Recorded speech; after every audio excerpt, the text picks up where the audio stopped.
ناظرین السلام علیکم۔ اقرا نیوز میں عارف قاسمی آپ کا خیر مقدم کرتا ہے۔ پہلے آج کی ہیڈ لائنز ملاحظہ فرمائیے۔ انگلینڈ میں ایسے شخص کی تلاش جاری ہے جو کورونا کی اس خاص قسم سے متاثر ہے جو سب سے پہلے برازیل میں پائی گئی تھی۔ ہندوستان کی بھوپال جیل میں کالعدم طلبہ تنظیم Students Islamic Movement of India کے 6 ارکان 1 ماہ سے بھوک ہڑتال پر ہیں۔ مقتول سعودی صحافی جمال خشوگی کے منگیتر ختیجہ چنگیز نے سعودی شہزادے محمد بن سلمان کو بلا تاخیر سزا دینے کا مطالبہ کیا ہے۔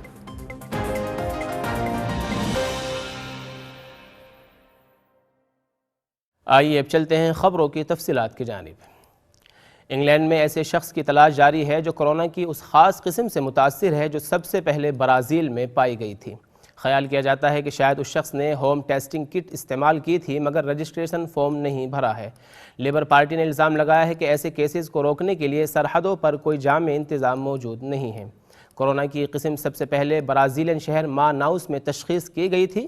برطانیہ میں کورونا وائرس کی اس انتہائی متعدی شکل کے 6 مریض شناخت کیے گئے ہیں۔ سائنسدانوں کا خیال ہے کہ کورونا وائرس کی قسم زیادہ تیزی سے پھیلتی ہے اور ممکنہ طور پر ان افراد کو بھی نشانہ بنا سکتی ہے جو پہلے کورونا وائرس کا شکار ہو چکے ہیں۔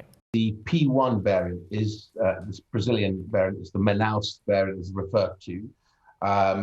It is much closer to the South African variant, which we have been dealing with, as you know, for the past few weeks, and rapidly surge testing and asymptomatic testing, and then isolating, and of course, gene sequencing.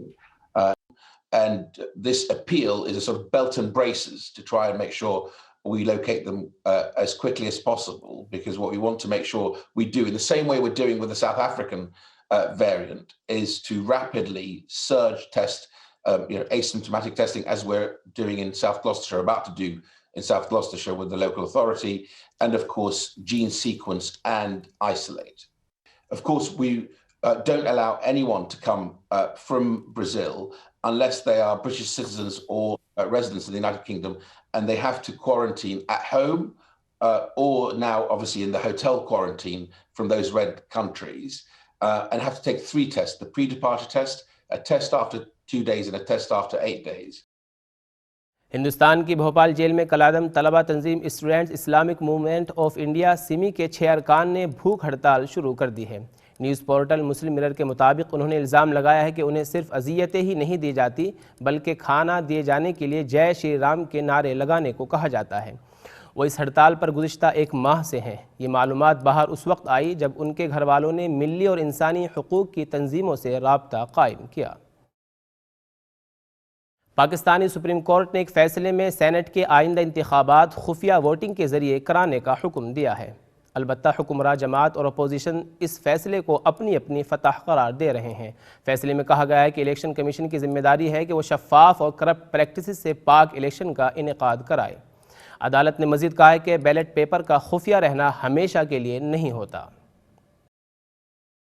تحریک طالبان نے امریکہ سے Doha معاہدے کی پابندی کرنے کا مطالبہ کیا ہے اور متنبع کیا ہے کہ معاہدے کی شقوں میں کسی بھی طرح کی تبدیلی امن کو ناکام بنا دے گی۔ معاہدے کی پہلی سالگرہ پر جاری کیے گئے ایک بیان میں طالبان نے کہا ہے کہ دوحہ معاہدے نے افغانستان میں امن کے لیے ایک عملی ڈھانچہ فراہم کیا ہے۔ اگر اس کا کوئی اور متبادل تھوپنے کی کوشش کی گئی تو یہ متبادل لازماً ناکام ہوگا۔ میانمار میں پولیس کریک ڈاؤن میں فوجی بغاوت مخالفین کے خلاف پولیس کریک ڈاؤن میں کم از کم 10 افراد جاں بحق اور متعدد زخمی ہو گئے۔ عینی شاہدین کے مطابق پولیس نے مظاہرین پر اصلی گولیوں اور آنسو گیس کا استعمال کیا کہ شہروں اور قصبوں میں پولیس نے مہلک ہتھیاروں کا استعمال کیا ہے۔ عوام میں ڈر اور خوف پیدا کرنے کے لیے زخمی افراد کا علاج کرنے والے طبی عملے کو بھی گرفتار کر لیا گیا۔ چین میں غیر ملکی صحافیوں کے کلب FCCC نے اپنی سالانہ رپورٹ میں الزام عائد کیا ہے کہ بیجنگ حکومت غیر ملکی صحافیوں کے وطن میں داخلے میں مشکلات پیدا کر رہی ہے اور اس کام کے لیے کورونا وائرس کی وبا کو استعمال کر رہی ہے۔ رپورٹ میں کہا گیا ہے کہ صحت سے جڑی پابندیوں کی نئی پالیسی اصل میں صحافیوں کو کنٹرول کرنے کا ایک نیا طریقہ ہے۔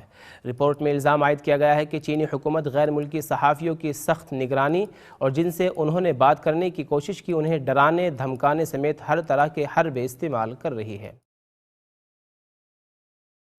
مقتول سعودی صحافی جمال خشوگی کی منگیتر ختیجہ چنگیز نے سعودی شہزادے محمد بن سلمان کو بلا تاخیر سزا دینے کا مطالبہ کیا ہے۔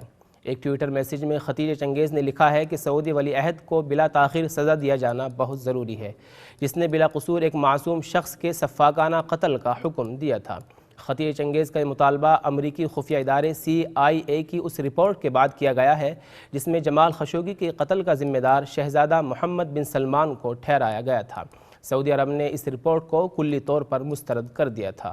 قطر سمیت متعدد خلیجی ریاستوں نے سعودی عرب کے موقف کی تائید کرتے ہوئے اس کے ساتھ اظہار یکجہتی کیا ہے، البتہ حقوق انسانی کی تنظیموں نے محمد بن سلمان پر پابندیاں عائد کرنے کا مطالبہ کیا ہے۔ اسرائیلی روزنامے یڈیت اہرونوت نے دعویٰ کیا ہے کہ وزیر دفاع بینی گینٹس نے اردن کے شاہ عبداللہ کے ساتھ ایک خفیہ ملاقات کی ہے۔ گینٹس نے اس سے پہلے اپنی بلو اینڈ وائٹ پارٹی کے ارکان سے کہا تھا کہ وہ اردن کے اعلیٰ حکام کے ساتھ خفیہ ملاقاتیں کر رہے ہیں۔ انہوں نے عمان کے ساتھ وزیر اعظم بنجامن نتن یاہو کی دوستی پر بھی الزام لگایا ہے کہ نتن یاہو جارڈن کے ساتھ اسرائیلی تعلقات کو نقصان پہنچا رہے ہیں، جبکہ جارڈن اسرائیل کے لیے ایک اثاثہ ہے اور عمان کی بنسبت 1000 گنا بہتر ہے۔ ایران نے افلاس زدہ جنوب مشرقی صوبوں سستان اور بلوچستان میں ہنگاموں کے بعد انٹرنیٹ اور موبائل سروس منقطع کر دی ہے۔ یہ ہنگامے پاکستان اور ایران کی سرحد پر گولی چلنے اور 2 ایرانیوں کی موت کے بعد شروع ہوئے تھے۔ حقوق انسانی کی تنظیموں نے الزام لگایا ہے کہ ایرانی حکومت نے قدم احتجاج کو دبانے کے لیے مظاہرین کے خلاف پولیس کریک ڈاؤن کو چھپانے کے لیے اٹھایا ہے۔ ایران نے کہا ہے کہ واقعات کی تحقیقات کی جا رہی ہیں۔ آج کے بلیٹن کی خاص خبریں ایک مرتبہ پھر ملاحظہ فرمائیے۔ انگلینڈ میں ایسے شخص کی تلاش جاری ہے جو کورونا کی اس خاص قسم سے متاثر ہے جو سب سے پہلے برازیل میں پائی گئی تھی۔ ہندوستان کی بھوپال جیل میں کالعدم طلبہ تنظیم Students Islamic Movement of India کے 6 ارکان 1 ماہ سے بھوک ہڑتال پر ہیں۔ مقتول سعودی صحافی جمال خشوگی کی منگیتر ختیجہ چنگیز نے سعودی شہزادے محمد بن سلمان کو بلا تاخیر سزا دینے کا مطالبہ کیا ہے۔